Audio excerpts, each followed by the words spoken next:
C2 Wrestling Podcast is back. I think actually this might be episode number 30. 30. It is special edition number 30. So, since it is a special podcast, we need to do special things. And the special thing being consistent. That means Snowden is sick. Absolutely. This is not a voice changer. I don't feel too great, but we're here. I'm going to be drinking a lot of water, liquid IV throughout this episode, I'm sure. But what's new? Not much apparently.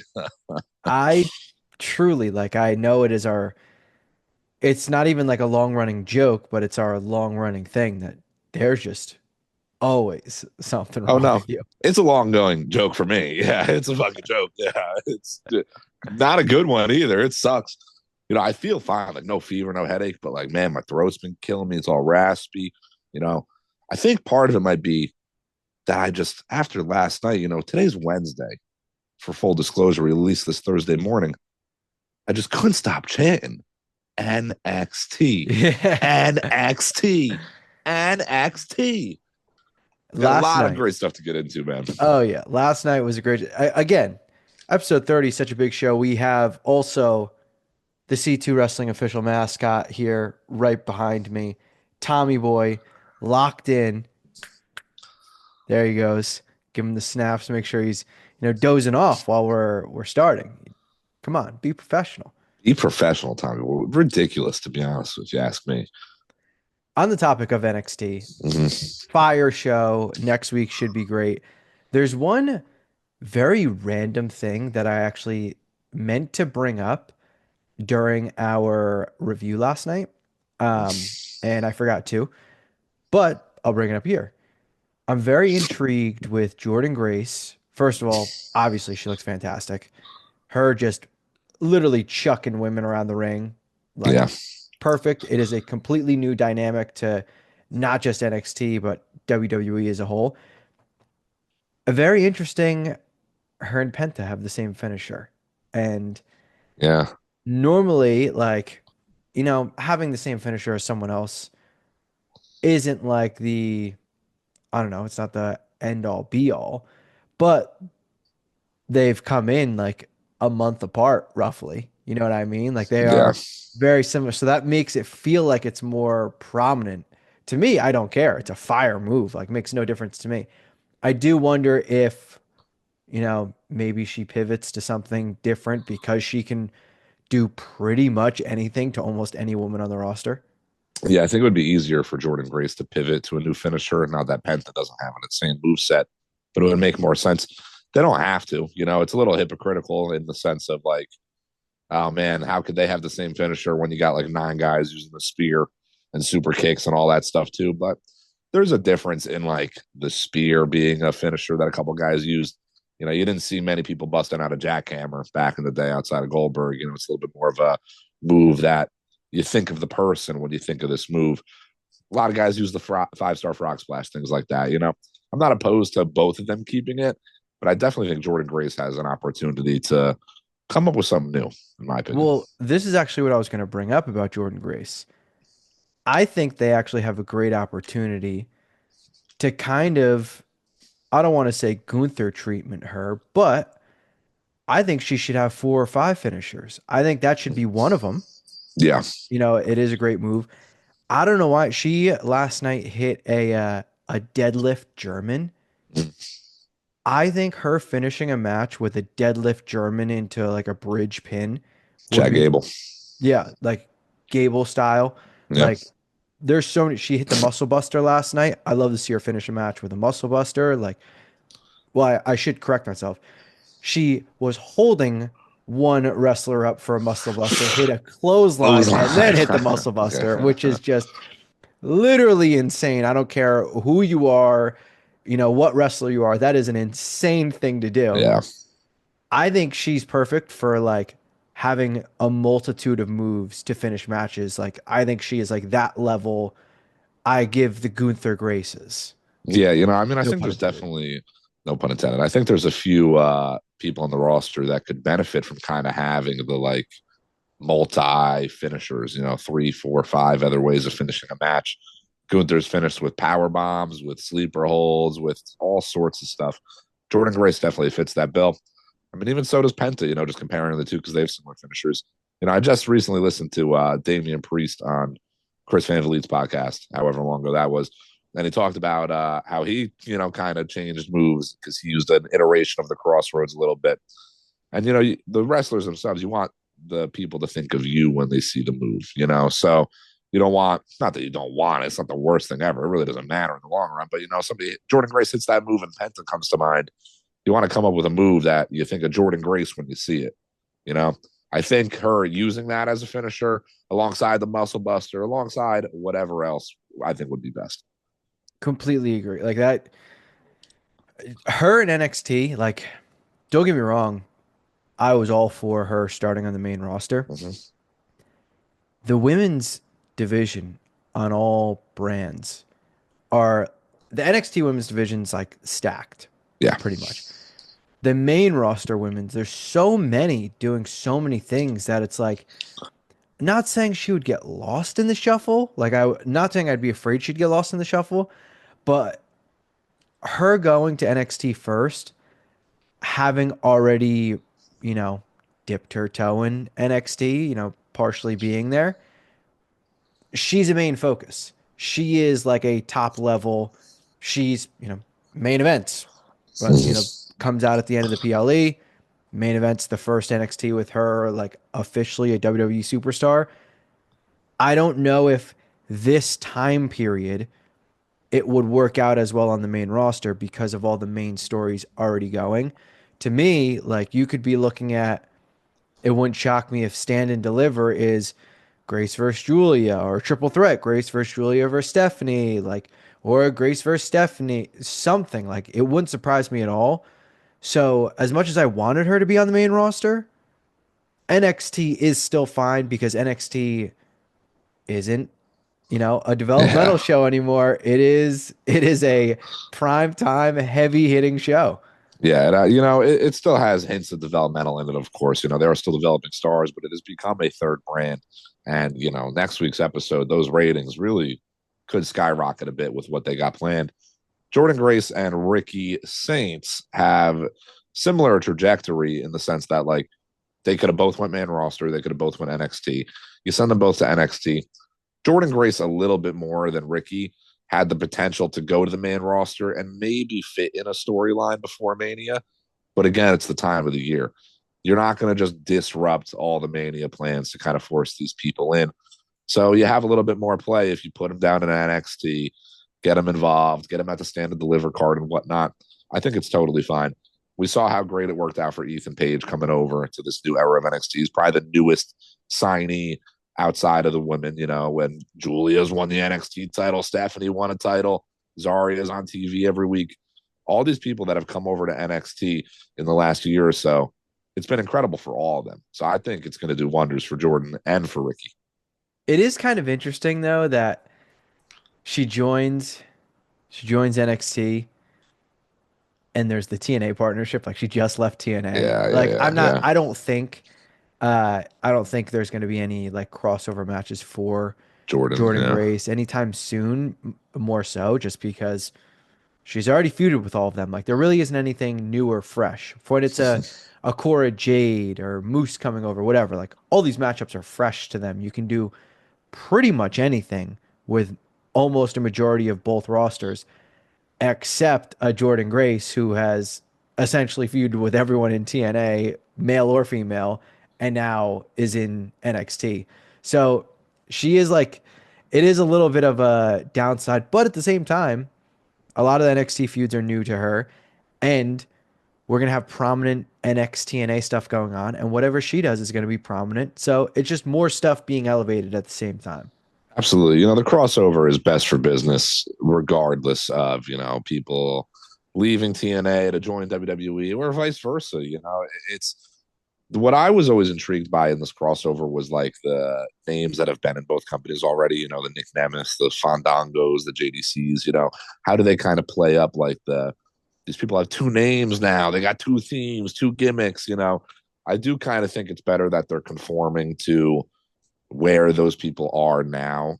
Fandango returned as Fandango, but he comes out the following week as JDC of the system, and that makes much more sense. Helps create a better identity for some of these people too. It would be really weird for Ziggler to show up as Nick Nemeth though, and not like be calling him Dolph Ziggler. It's very strange. But regardless, there's little kinks that they work out, and you can overlook some of these things. The names, the gimmicks, and all that stuff doesn't matter if they're putting on great products, which they are to this point in time. This NXT and crossover has been fantastic, man. There hasn't been anything bad to come out of it. Again, we had an NXT review go up last night. If you haven't checked it out, go check it out. But we got the Hardy Boys next week. That's crazy on NXT, not versus Fraxium yet, but they're facing, like a lower level tag team right now. I love Tavion Heights. I love Miles Bourne. I think they're great, but I did not expect that call out again. We go over this a little bit last night. Getting the Hardy Boys back on WWE TV. That's crazy, man. It really is nuts. It's insane. And also, we mentioned last night as well, TNA tomorrow. I believe they're live from Full Sail, and then they tape on Friday from Full Sail. Both shows sold out. I would assume we get maybe No Quarter Catch Crew shows up and goes after the Hardys to set up the match next week. The match is confirmed, but add a little fuel to the fire, whatever it may be. We're going to really start seeing those crossovers. What I kind of look at more so, like this, the next few weeks are exciting, don't get me wrong. I look at Stand and Deliver. Stand and Deliver could have some crazy matches. I mean, the show at the theater at MSG is seeming to have some crazy matches as well. But then I start looking at the big TNA events that are coming a little later in the year, like Slammiversary. You know, I'm not saying that's where you do the make it Slammiversary Worlds Collide or something like that. But Slammiversary might have the most insane lineup ever. This is gonna sound crazy, but it's not far fetched. Fucking John Cena shows up at Slammiversary. You really can't rule it out, to be honest with you, as nuts as that sounds. It's going to be nuts too, because we're in this now. A couple months ago, oh man, TNA and NXT are crossing over a little bit. What are we going to get? It's been months. We've had Joe Hendry in the Rumble. We've had Moose show up. We've had titles on all these shows. WWE has gone to TNA and vice versa. Eventually, a WWE wrestler is going to win a TNA title, or a TNA wrestler is going to win a WWE title. We're going to kind of be involved even more down the line. I don't know if it's Slammiversary. I don't know where they're going to put it. Eventually, we get some sort of Worlds Collide pay-per-view, whether they're PLE, whether they rename it and call it something new, NXTNA, whatever. Eventually, they have to hit some sort of crossover PLE. It would be insane not to. I think, people are always there's always going to be like a bad light shine on somebody somewhere by fans that are just being annoying. People are going to say WWE is trying to steal TNA's thunder and whatnot, but I think you're crazy if you don't try and get an Ultimate X match on an NXT PLE or something, kind of get those views in again. Moose coming over, X Division champion, you've really got every title crossed over at this point. It's time to start crossing over some matches, I think. I know we had, what was it, Riley Osborne was in the Ultimate X match over long ago. It's great to see. I love seeing the talent get involved and not just like singles matches here and there. They're really going for it. And it's only been what, 5-6 months of this crossover? Yeah, give or take. And it feels like they're just scratching the surface with it Yeah. all. And, there feels like there's so much potential and it's doing wonders for both companies. TNA, I mean, their PLEs are doing great. Their weekly show seems to be doing better. They got a TV deal in Canada, which is a great TV deal. Like they are doing great if we're being honest. What I do really like about this crossover is I think on paper before it all started, it would have been very easy, especially for when they made the agreement, put out the release, like their partners, whatever. It would have been very easy and very lazy to do an invasion style angle.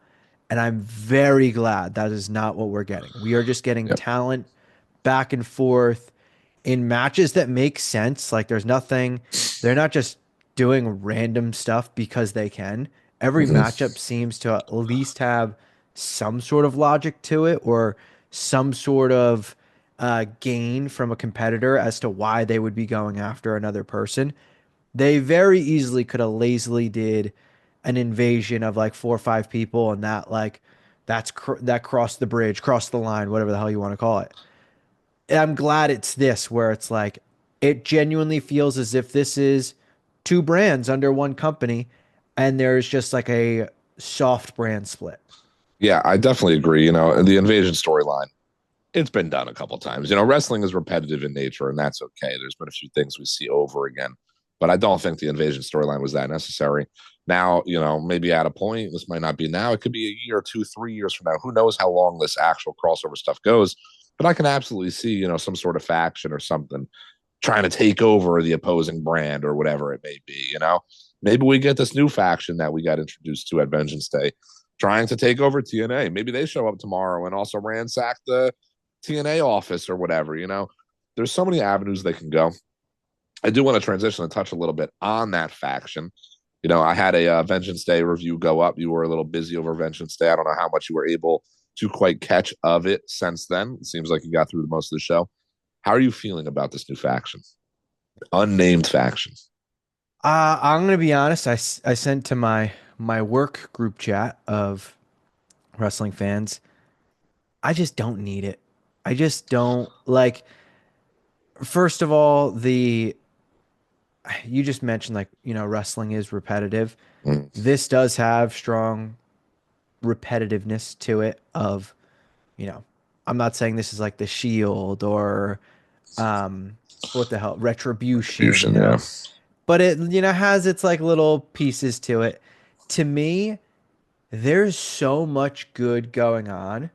Now's probably the time you can do it because it to me it doesn't have to be the main focus. It is one of their main stories, don't get me wrong, but there's so much other good stuff going on that I'm like this doesn't, the show isn't hanging on this story for the show to be good. This is, it's a key part, but it's not the whole show where like back in the day, some episodes with the Shield, it was like that was the highlight of the show. It was Daniel Bryan and the Shield, and then the rest, was whatever. To me, I just don't need it. I think you could have made this, if you want to put these 4 people together, you could have did it any other way, made some sort of faction, fine. It just hasn't grabbed on to me. Yeah, I do agree. It hasn't quite grabbed on to me.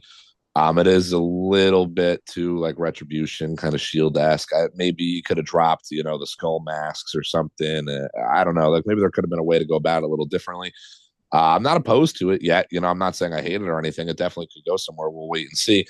But it's a little out of nowhere. It seems kind of maybe not the timing for it. I think you could have had these 4 guys be a faction and maybe introduced them a different way.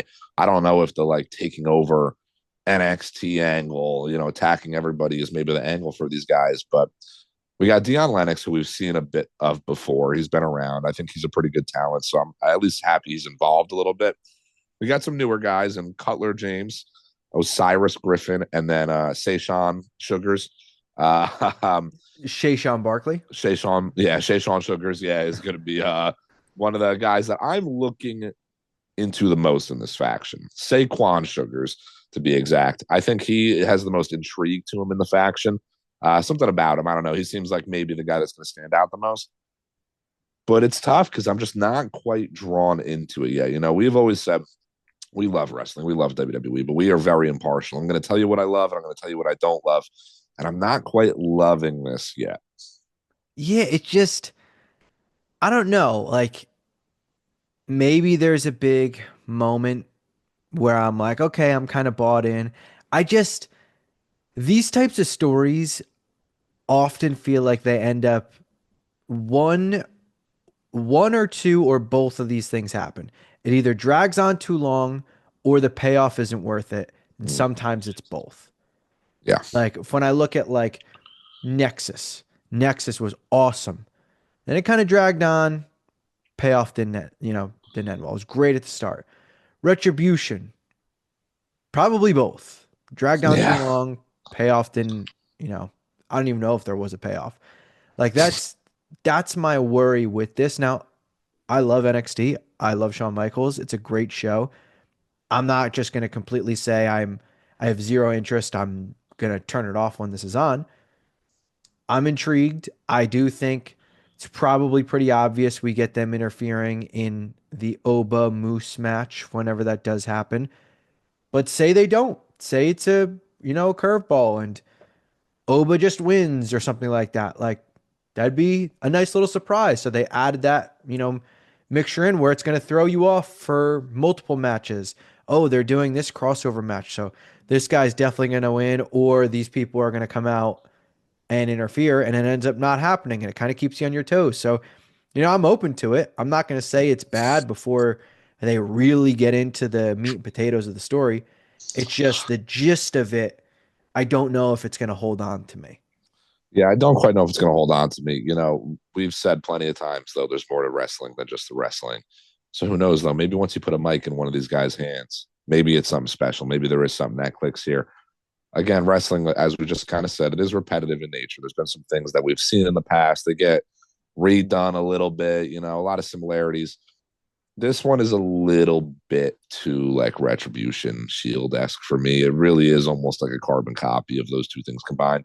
Retribution, it came at such a weird era in wrestling that like I almost can't even like credit it to be a real thing, honestly. It was so coming out with chainsaws and cutting the ropes and whatnot, like what a time to be a wrestling fan that was. Maybe this is kind of the re-envisioned version of that because they're doing kind of the same stuff, really destruction, destroying everything. It doesn't, again, we haven't really seen much of them outside of Vengeance Day, but the four guys that were selected, again, it's nothing against them. We don't know a whole lot yet. Dion Lennox can go. I know that a little bit. Outside of that, are these four guys going to mesh? Like, is this a universe mode type team or is this four random guys thrown together? Or is this an Axiom and Frazier moment where maybe it is two kind of, or four random guys thrown together, but they end up being the greatest thing ever? Yeah, that's a great point that honestly I didn't really think about. Like, is this going to be four single stars? Is this Mm, two sets of tag teams? Is this two single stars and a tag team? Like, you start thinking of how factions are. I guess this is kind of the beauty of it.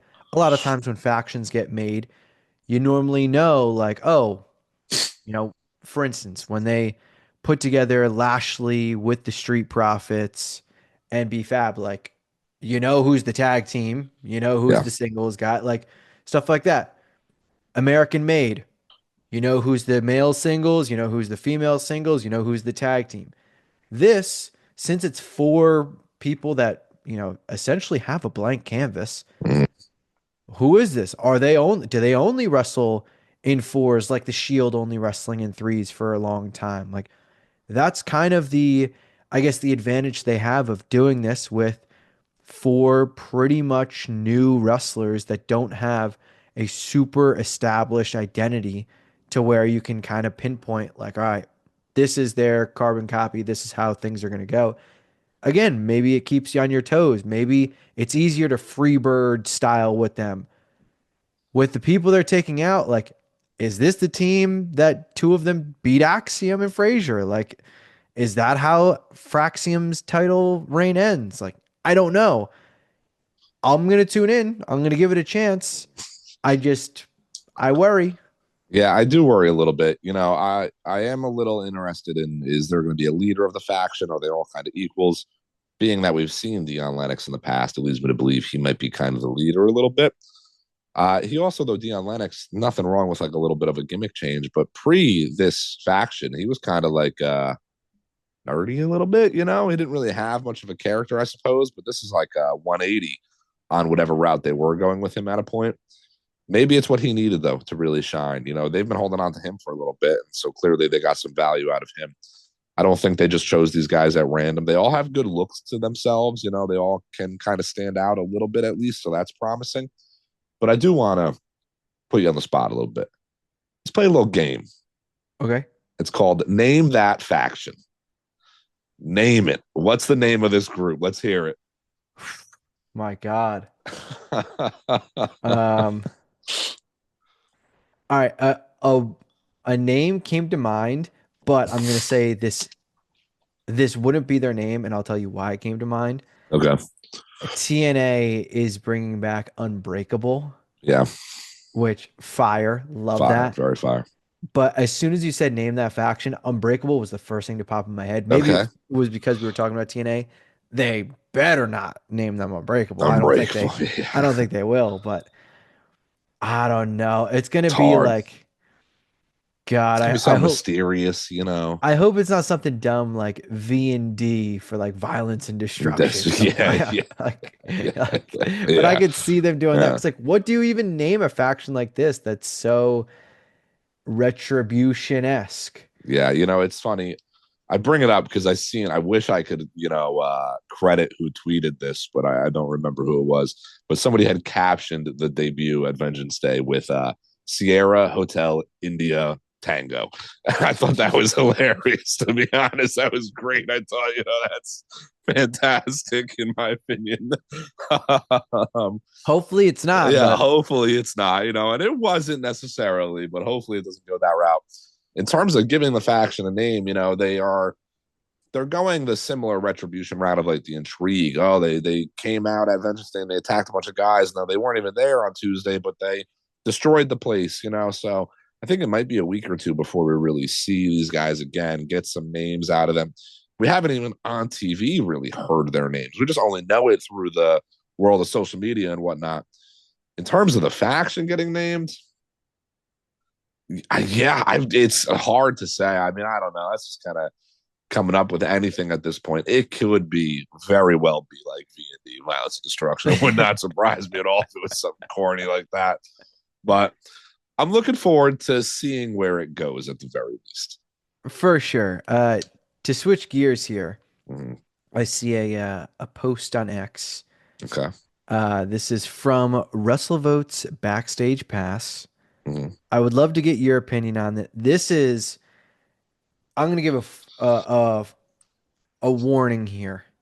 This is going to be prime example of just seeing a headline and immediate reactions. No research into it, no basis on if this is true or not, whatever. Again, this is a rumor in itself, so it's not even as if this is some strong report. But I'm interested because this can bring a pretty decent conversation between the two of us. So the report, again, from WrestleVotes Backstage Pass, that there's been discussions for a match at WrestleMania 41. Did you see this? is that what you're talking about? I seen the reports about Fatu versus Solo. That is not what I'm about to talk Oh, about. okay, okay. What are you about to get into? That is three tweets later on this account though. Okay, okay. There was another discussed WrestleMania 41 match, which the Fatu Solo one, that's not a report. That's you watch the show. Yeah, that's literally you watching wrestling. Yeah, This I 100%. would take as this could be a report because this is left field. It is Finn Balor's WrestleMania opponent. AJ Styles. Okay, Yes. yes. I did briefly see that. It is super left field. That is super out of nowhere. I don't predict it. I think that's just random kind of reporting, to be honest. Maybe people are getting honestly fed things just to report nonsense. Who knows, honestly? I do definitely think that WWE, Triple H, everybody involved play into the social media aspect of wrestling right now and are able to kind of make you go crazy a little bit in the possibilities of what could happen just by maybe telling people like, oh, we're going this route, we're going this route, when they have a totally other option in mind. Styles versus Finn, especially after Braun Breaker and Styles have had their little thing going on. Don't see it. Nothing against Finn. I love Finn, but I don't need it either. The only way I think this happens is if they announce on Raw on Monday Styles is facing Braun at the Chamber. Yeah, I That's can the definitely only see that. way I see that because then I'm immediately going to go to, oh, then maybe the Mania plan is Braun Penta for the IC title and we get Styles Balor. But what throws the curveball, the monkey wrench, the confusion is it seems the story for Balor is going to lead to this new member of the Judgment Day, which we would assume would kick out Balor. That Yeah, I would would assume would kick that out Balor. that would be the assumption. AJ Styles better not be joining the Judgment Day. I don't think he's going to. So that's where I get a little bit confused. Yeah, I guess there is a little bit of tie-in with Braun spearing Dom on Monday Night Raw. Maybe that is somehow how Judgment Day and Finn can kind of get involved. Everybody's predicting multi-man match, multi-man match. Maybe it's a triple threat at WrestleMania. I don't necessarily need it. I do think Finn has been one of those guys that, unfortunately, over the years has been a little bit snubbed in the amount of talent he has. And, he got injured during that Universal Championship win. If he didn't get injured, the entire landscape of wrestling is completely different. So it's kind of a shame in that sense. But he's a little bit on the back burner for me right now. I'm not going to lie. I feel like there's a lot of other talent that if you had to put the power in my hands, I would choose this person to face this person or this person to win a title over Finn right now. I think Finn has good trajectory, but I don't know if he's in the spot right now where like he'd be the guy I'd choose to beat Braun Breaker, let's say. I think Braun Breaker would be better off holding the title or losing it to maybe even AJ Styles. Just like thinking out loud. Mm-hmm. Has Finn ever won at WrestleMania?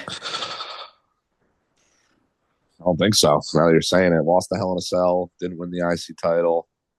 I don't think so. Lost the tag title Lost the tag match. title match. Yeah. I'm trying to think of other Mania matches. Yeah, I'm also trying to think of like, the 35, 36 era where it's like, what a Yeah, it was all a mess. Like mess. Yeah. I mean, he could have faced literally anybody at that time if he even had a match. Like Yeah. that's, 35 is forgettable, in my opinion, outside of Kofi Mania. And then 36, or 37 is sorry, a, 36, 37 is yeah, Mania. yeah, yeah. 36, 37 is a blur, just through COVID and everything. And there's a lot of just kind of made up shit in those pay per views. So it's honestly doesn't really count. I'm trying Yeah, to I don't think he's think ever won a Mania match. like, and I know he was hurt for one or two of them. Yeah, he didn't even wrestle at 38 I'm Googling or 39. His Oh, no, WrestleMania. 39 is the Hell in a Cell. Duh. So he does have a Mania win. Okay. And now that I've seen it, I do remember it. What is it? It was Mania 35. Who the fuck did Finn face in Mania 35? Well, technically it was the Demon, it wasn't Finn. Who did he face at 35? Oh my God. I genuinely, this is a match that I Remember. should look up the time. There's no way this match got more than like 8 minutes. Who was it? Who did he face? Guess. Come on. Okay. Mania 35. It wasn't Kofi, it wasn't Brian. Jesus Christ, what a blur of time. Did he face Styles back then? He No, did no. not Styles, he didn't face face Styles at Mania. No, no, no. Styles. I'm gonna try to get the time. It might be even shorter than I thought. Finn Balor at Mania 35 as the Demon. Bray? No, he didn't face Bray. Nope, that's Bray what came wasn't to my around. mind as well, but it Yeah, was yeah, not yeah. Bray. Oh my God. The match length was, let's see. Do. The match was, God, where was this match on the card? The match was 4 minutes and 5 seconds long. Also, 16 matches on that card. Good Thank Lord. God they don't do that anymore. Holy Who shit. did Finn Balor the Demon beat at WrestleMania 35 in 4 minutes and 5 seconds? That entire PLE is like a blur to me. It wasn't Corbin. It wasn't. Oh my I'll give God, you a dude. hint. Okay, yeah, let's get a hint. Yeah. His name has been said in this podcast. Good thing I don't remember the podcast. Oh my God, his name's been said in this podcast. Dion Lennox? Who the fuck is it? Negative. Yeah. Oh man, that's a hard one. It's so funny because I know someone watching this just Is knows. like fucking Yeah. get it, Yeah. Snowden. Like Yeah. come on, you even watch wrestling? Yeah. Man, I'm bad with this kind of shit. I'm bad with this kind of shit too. It's funny the guessing games. Finn Balor Mania 35. Dude, I'm at a total loss. Fucking Undertaker at this point. I don't know. He did not face The Undertaker. Um, Oh We man, also did not watch this WrestleMania together. yeah, we did not watch this WrestleMania together. It's one of the few in the last matter of years. I feel like that would help my memory if we did watch it together. I'd be able to think about it a little bit better. I am at an absolute loss. I know once you say it, I'm going to be like, oh, well, yeah, now I fucking remember. One final guess. Brock? Close. Close to Brock? Close to Brock. Lars Sullivan? Like, I have no idea. Like, I'm like, You give the up? beast, the freak. Yeah, I give up. Yeah, yeah. It's Bobby Lashley. Bobby Lashley. Okay. Bobby Lashley. Who fucking cares? What a forgettable four Hiccups. minute match. Yeah, like 4 minutes and he was the demon. oh my god, I'm not kidding. Like, all right, if I narrowed it down at a point, maybe I would have guessed Bobby Lashley. I have zero recollection of that match. Zero. But on the topic of Balor, on the topic of Balor Mania matches, Mm, that to me, like it almost doesn't even feel like he's won at Mania. I mean, no, sure, no, like it doesn't. Yeah, technically he's won, but whatever. It was a 4 minute match. Absolute travesty that he did not win that Hell in a Cell match MSL. Yeah, against Edge.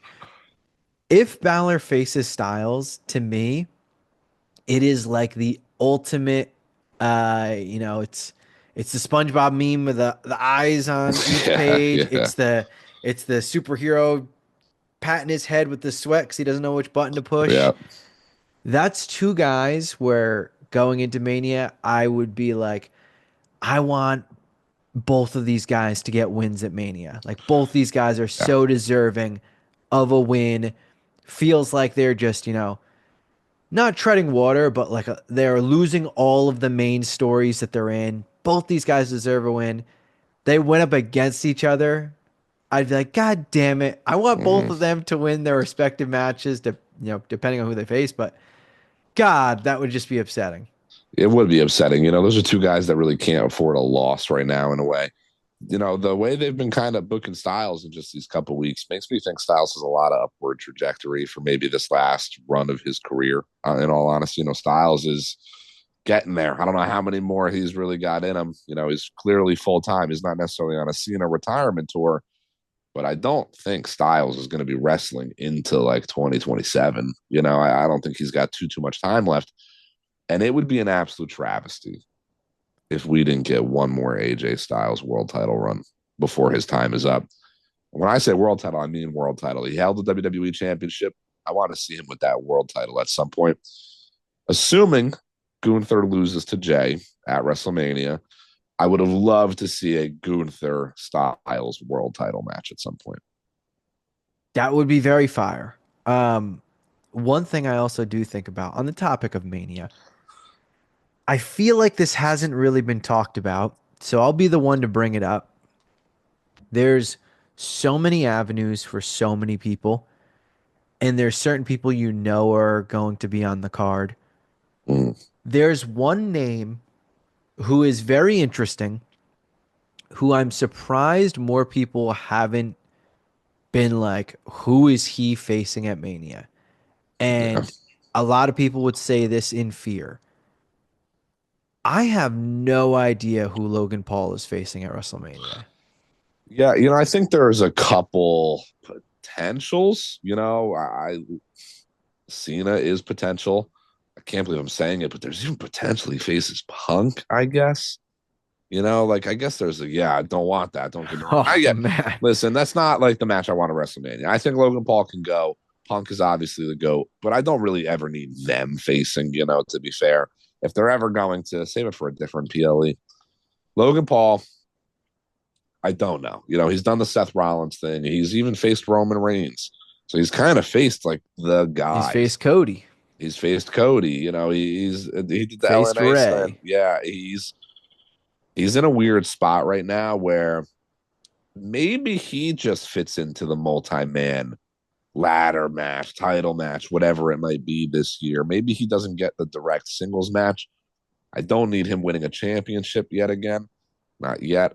I do think he will win another championship at some point in his career, but I don't think it's on the horizon at the moment. It's interesting though, because we question like, oh, who does Logan Paul face? we're still missing people. Like there's a predicted Fatu solo match. Bronson Reed's been hurt. Imagine Ilya never got hurt early in the year. Like these are guys that also could fit into this card. There's just so much talent on the roster, top to bottom. Somebody good is gonna get left out at some point. I doubt it's Logan Paul. That's a guy that they'll cancel another match to get his match on that card, as crazy as it sounds. I wouldn't be shocked. This is like pure spitball.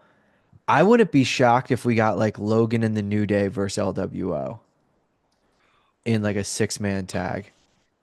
Yeah, that wouldn't surprise me. But did we get a segment of like New Day backstage with Logan and even Logan brushing them off though?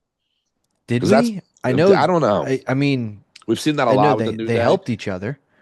Yeah, they did. That's right. Actually, they did. Yeah, that's been a lot of the New Day shtick. Is that like everybody's like, even the heels are like, come on, what you guys did? The Big E is wrong. Yeah. New Day to me, you gotta have them win those tag titles. I think at WrestleMania. I think you almost have to.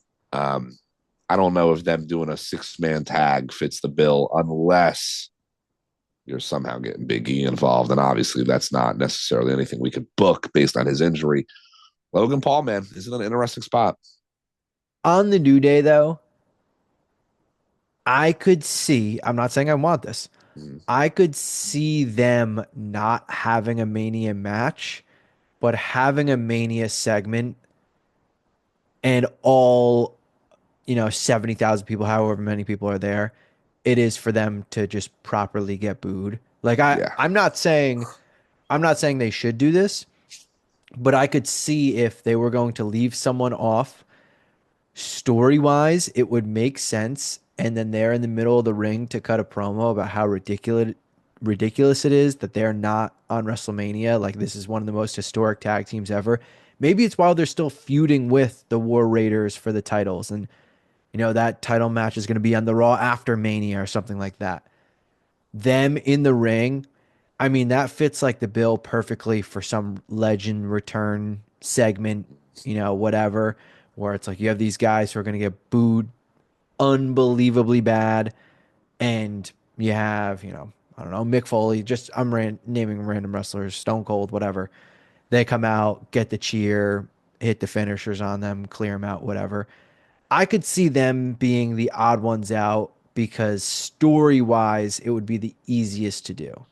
yeah, it would be. I just feel like if you're gonna do that, you have probably the War Raiders take on the Creed Bros, but then how do you not put the titles in the Creed Bros at WrestleMania then as well? You're starting to build up this American-made stable as well, so it would fit the bill.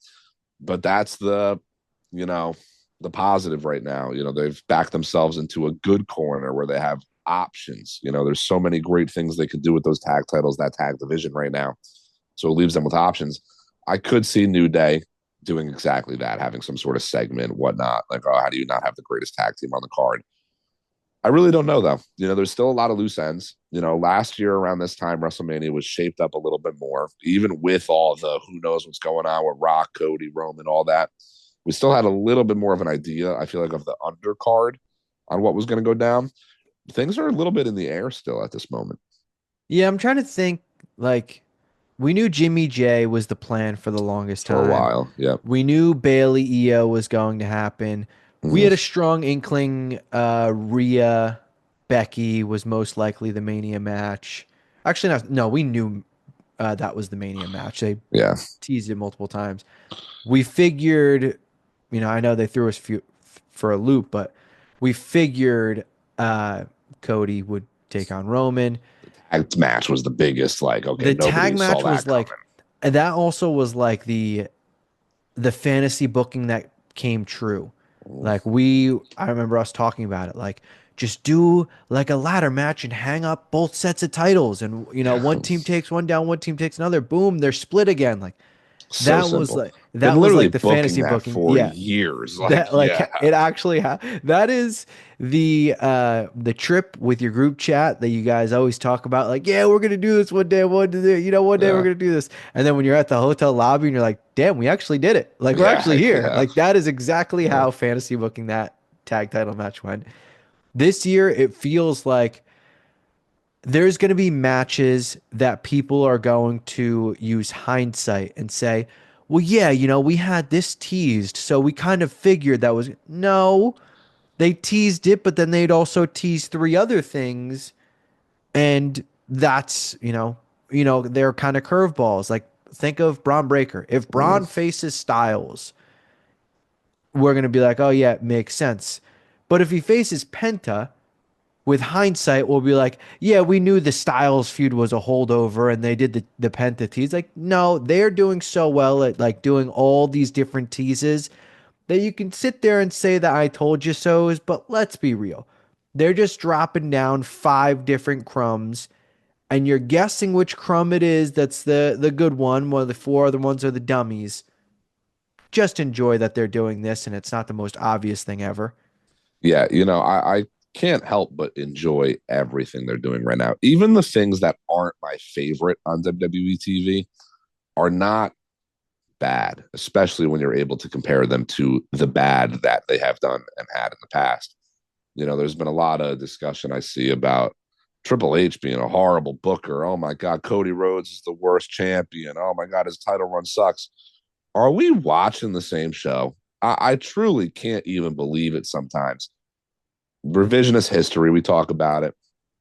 It's just top to bottom so good right now to have so many options. I've been sick of the days where I can predict the upcoming pay per view in 2 months. I don't want to be able to do that. It's nice when you go, oh, yeah, I'm right. I booked the shit out of Jey Uso in the IC title. That's great in hindsight to go, wow, I nailed that. But that was, a hard one to kind of nail down too. Got kind of lucky in figuring out their plan there. Gone are the days of being like, this is where they're going. We got a month and a half of this booking for this matchup. It's so nice to know that there's options for everybody right now. To me, look, I know we mentioned the people online plenty, but to me, it is like a prime example of how quickly we forget. Like, I know there's always going to be the comparison of Vince's booking to Triple H's booking because they're the only two, like, actual creative people to have run WWE, like, be the head of things. How quickly people forget the end of the Vince era where it was the most predictable thing ever. And Triple H, it is the most unpredictable thing ever. Now, enjoy it.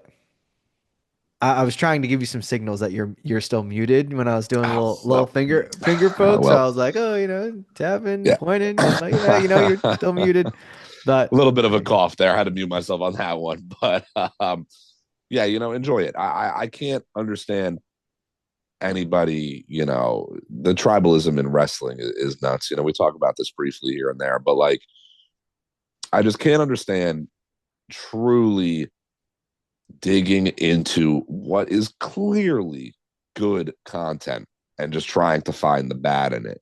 Again, we are very impartial. If there's bad, we're going to tell you it's bad.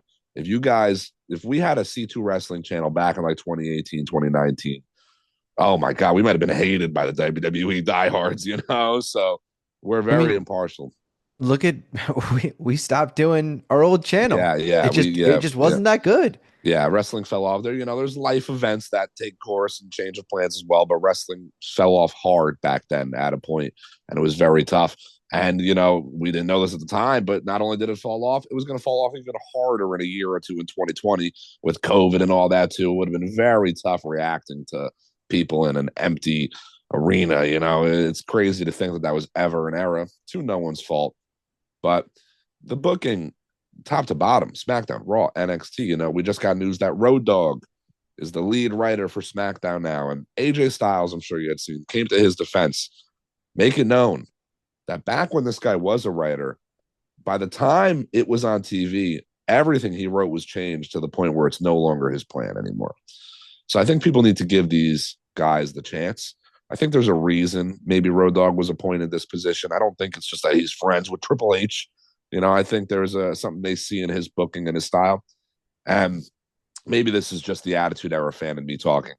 But a lot of these guys that know what they're doing with booking, characters, gimmicks, everything, they stem from that Attitude Era of wrestling. Also, I feel people are mixing up the head writer compared to the head booker, Booker T. Uh, they obviously well, maybe not obviously to some people. It's not the same thing. And I'm not saying that Road Dogg doesn't have a big role because he obviously has a huge role and has an even bigger role now. But he's not like the Iron Fist Yeah, like he's he not is. approving Yeah, things. Yeah. exactly. He is not the end all be all. Not saying that I would think he would do bad in that role, but I think people are just kind of lumping those things together and think, oh, well, this is going to be terrible. We're getting the dog food segments all over again or something like that. Like I think people are quick to jump to conclusions. And as we say plenty of times, if you don't like it, you really don't have to watch it. Yeah, Like that's there's my no one biggest forcing gripe. you to. That's my biggest gripe. And now listen, I'm not the biggest AEW fan, so I don't really watch it because I don't think it's that good. I catch it here and there when things are coming around that I think might be good, or I like this guy, I like this girl, so they're wrestling. Yeah, I'll try and catch it here and there, week to week basis. It's nothing against them, but it doesn't get me like WWE gets me. So I simply just don't watch it like I watch WWE and other companies. These people that are online complaining are still watching every week, so it's all really just clickbaity. They're trying to just get people involved and whatnot. I get it. There's a lot of we're on YouTube. We very much pride ourselves in this being us being real, just hanging out, being wrestling fans. But there's a lot of gimmicks even in the YouTube community, people that are kind of creating a character to get views, to gain traction. And that's where we pride ourselves on, is being real, just like pro wrestling is real. But People are fake. people are fake. I've even seen a lot of like discussion about Raw being garbage since it's gone to Netflix.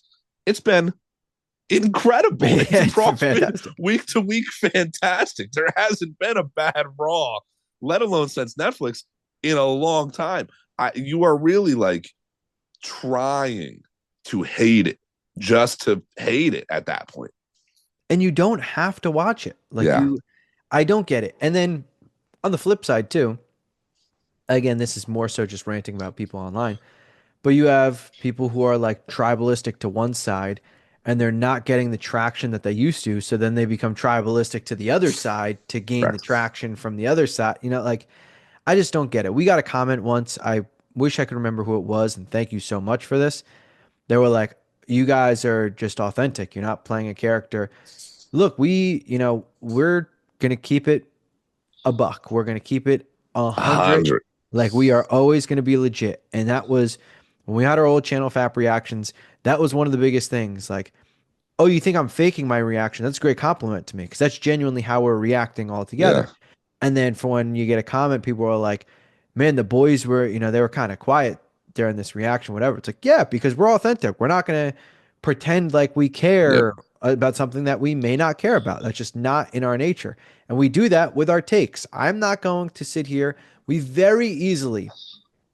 spent the first 5 or 10 minutes talking about how awesome Jordynne Grace is, about how awesome the crossover is, about how much we love the potential future with NXT, TNA, you name it. And then we went into a 5 minute discussion about how their biggest, probably most notable story I have almost little to no interest in, Yep. and I think it might be a mistake.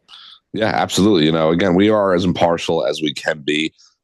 We came around this YouTube channel, C2 Wrestling, at a time where WWE has been very hot. So there hasn't been a whole lot to complain about, but we've had some complaints here or there, and they've worked on things, they've fixed things. And, you mentioned our old channel, FAP Reactions. If you guys don't know how YouTube works, it's all logged. Go check it out. There's some reactions in there where we are shitting on stuff like hard, because it Oh yeah. wasn't the best back then. 2015 to What do you mean? I 2017. loved Goldberg beating Brock Lesnar at Survivor Series. Yeah. I thought it was great. I did, for one. All right, listen, I didn't love it, but I thought it was interesting and good at the time.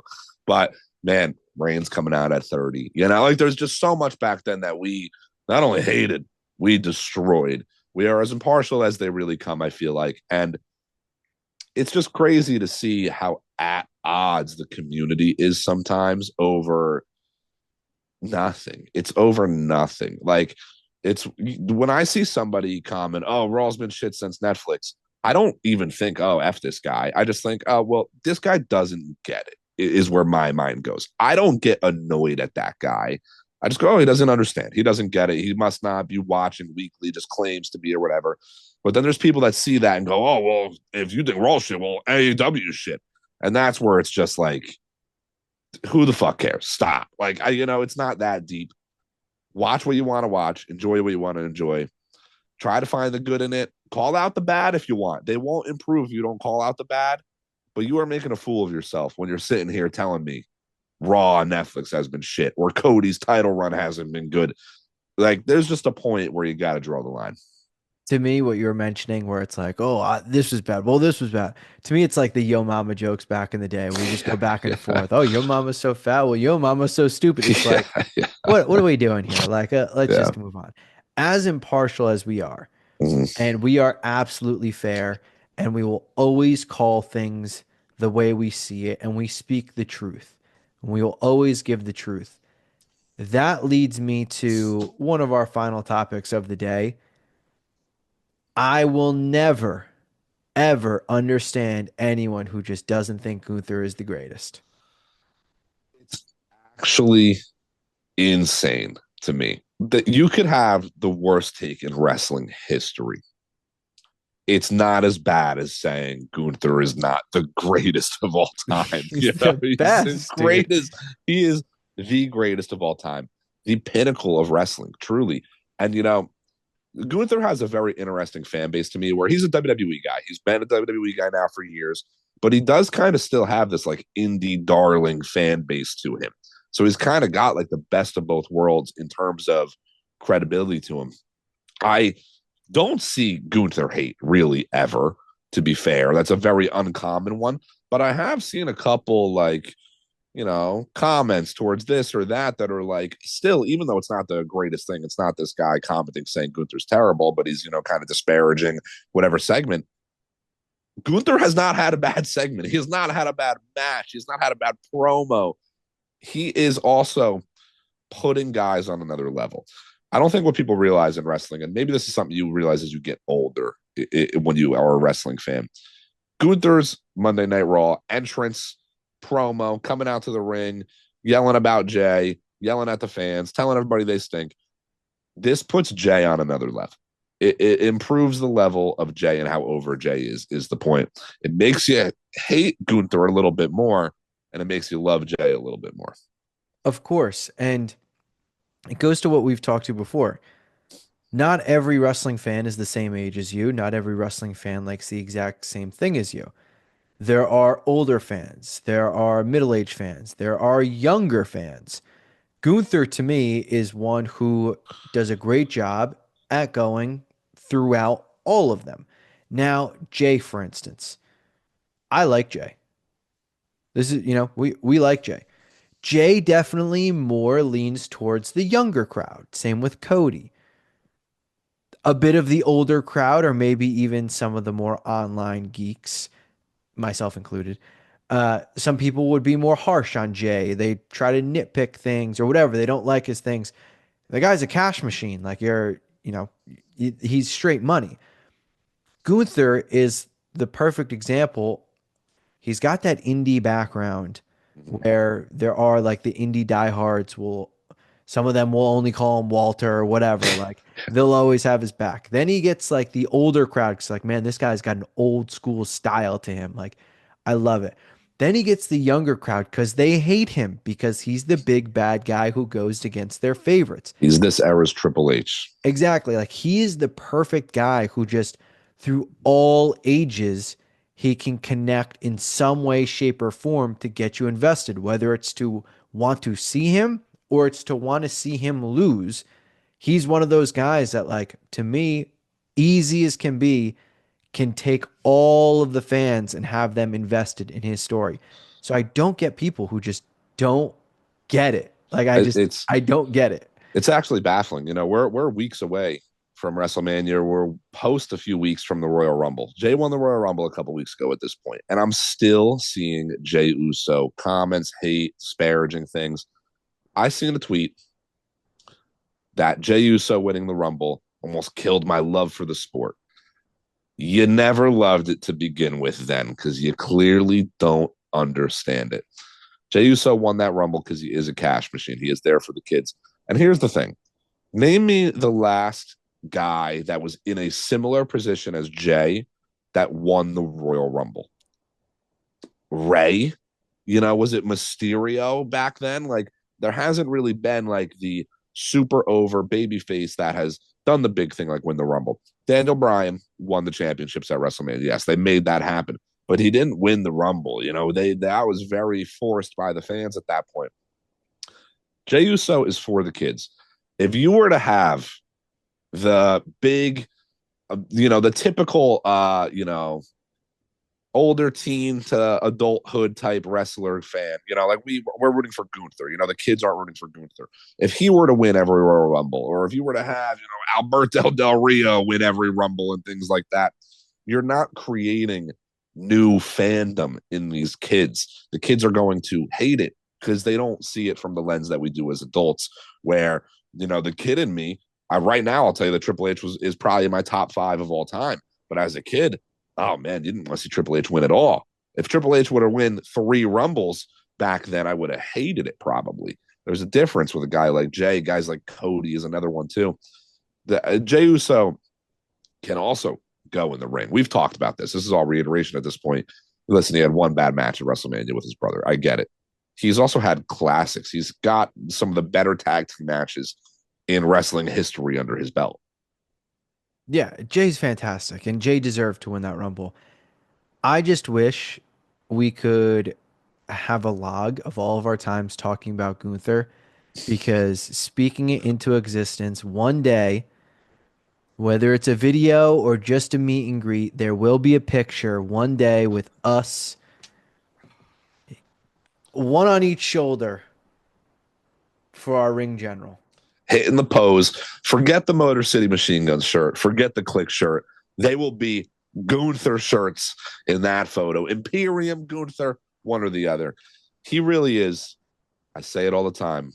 It's the wrestler's wrestler, man. He's the greatest of all time, and we ain't going to stop talking about him. There's going to be more videos about him. There's going to be more podcasts about him. There's going to be more tweets about him, posts, whatever you want to call it, right here on C2 Wrestling. So you got to be subscribed. You got to be following. Click the subscribe button, turn on notifications, you name it. Follow us on our socials. This is not just a Gunther Stan account. This is the Gunther Stan Gunther account. Stan account. It absolutely is. Gunther, we got to have the love for you. We got to show the love for you. We always will. But we also want to show the love to you C2 Wrestling fans out there. We definitely appreciate the support thus far. We want that support to continue. Subscribe, like the comments, like the videos, comment some more, turn the notifications on. Elimination Chamber. Should have said it at the top of the video, probably would have been nice. But Elimination Chamber coming up will be live. Come hang out with your boys, C2 Wrestling. Enjoy the fun. We will see you guys next time.